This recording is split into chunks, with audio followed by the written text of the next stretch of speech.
Alright, so fairly bright. I'm outside. I'm out of room in the shop. Fairly bright day. So yesterday, after doing a decent visual inspection, which I failed to do the first time around before I filled it, you know, this had union in here, and it was plastic. Just downtown hardware store plastic is not good enough for cooling systems. Can't hold the heat. I mean, the customer just tried to get it repaired to keep on driving, but if you're gonna try to union together some heater hoses on one of these modern vehicles, you got to use some metal. I mean, you can't. Plastic's not gonna work.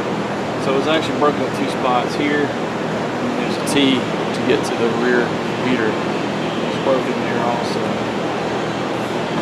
So there was no way I was gonna try to splice all that back together. That'd be ridiculous. So we got a brand new hose. This hose is only $60, and it's a lot better than trying to get around it. Now, this is a factory hose, and if you'll notice, it's got a little clamp here. If you can see that, yeah.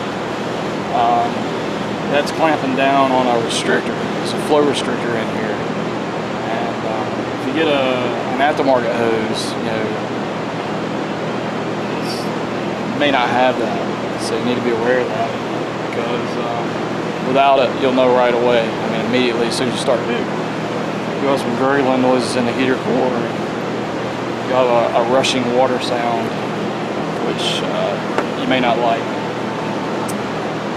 Alright, so let's take this hose off. Just left it.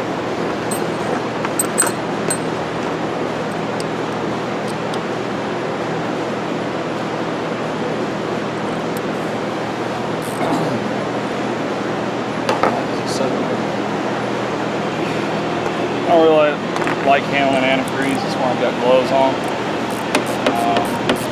The nice thing about antifreeze, the only nice thing, is it washes away with water. So this engine is completely covered in antifreeze. And when I get done, I'll just start the engine up, let it run, and then rinse it off, get all the antifreeze off. Got to use brake. So there's one section of the hose.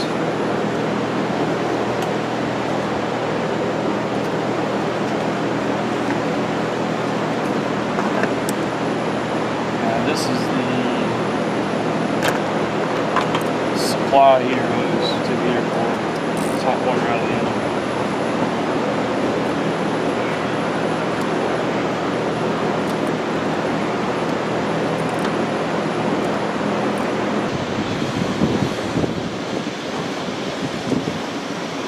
Alright, we got the one connection left here. What's left of the hose.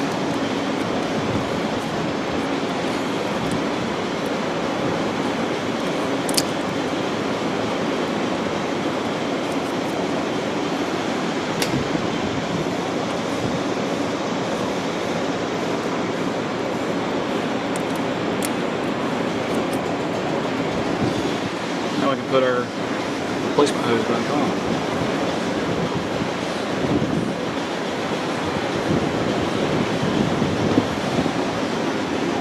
Now these hoses have O-rings in them, and the general rule of thumb is whatever it's sealing, lubricate the O-rings with. So in this case, we're sealing coolant, so we'll just lubricate the O-rings with some coolant. Don't want to use motor oil because it could damage the O-rings. But in a pinch, you can use whatever you want, whatever it takes to get the job done.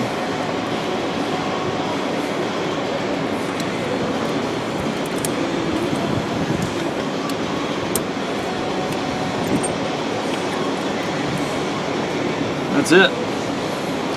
It's on. That simple. A lot of these quick releases. All we gotta do is tighten this one clamp down here that we got left and fill and bleed the coolant system. Now one thing that I'm going to do differently from the others is this thing's full of straight water. and a little bit of antifreeze that was in the engine. So we're going to drain the radiator. We won't be able to drain the block. So what we'll do in this case is when I use the Radifill kit, I'm going to have a straight gallon of antifreeze, and then the rest is going to be 50-50 pre-mix. So I'll pull from the straight gallon first to offset all the antifreeze in the block, excuse me, the straight water in the block, and then I'll finish pulling from the 50-50, and we'll have a good, nice mix.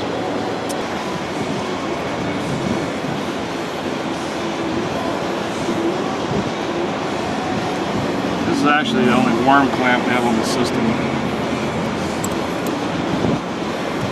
Not sure why. But it's factory. You can tell it's factory because it has this band in it, and that keeps from damaging the hose. I'm not sure why they don't have a constant tension clamp. It'd be a lot easier instead of worm clamp.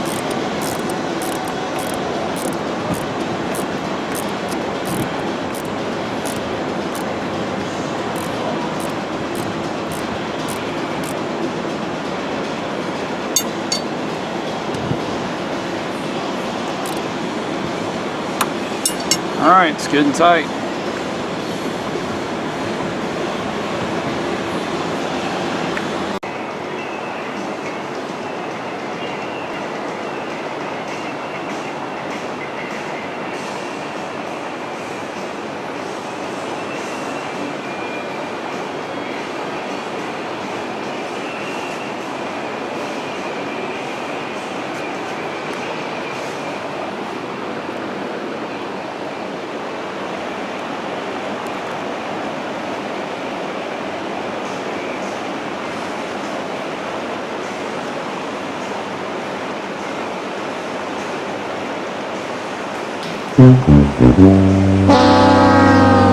Now the next step would be to fill this thing and then pressure test it, make sure it doesn't leak.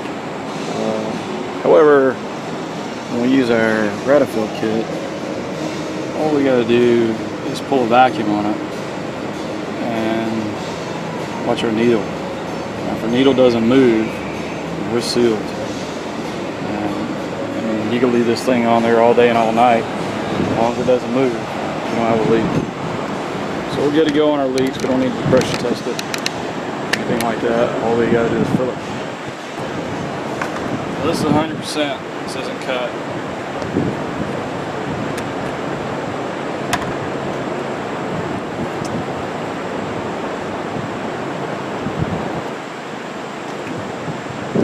This is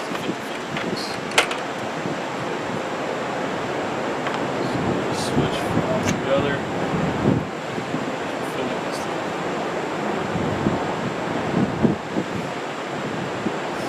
Biggest thing is we don't want to suck air.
Alright, so full, a little over full.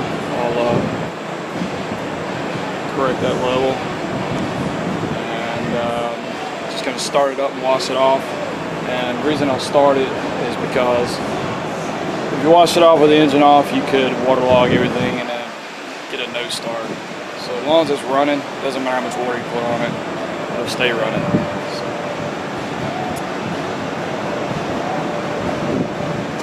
review of that, take it for a drive, and make sure everything looks okay, no leaks when we get done.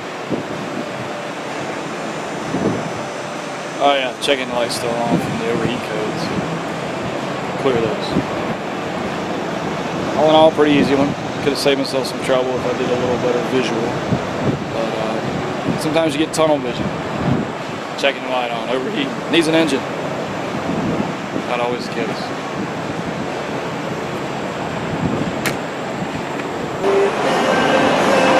Alright, let's try this again.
Alright, that's it.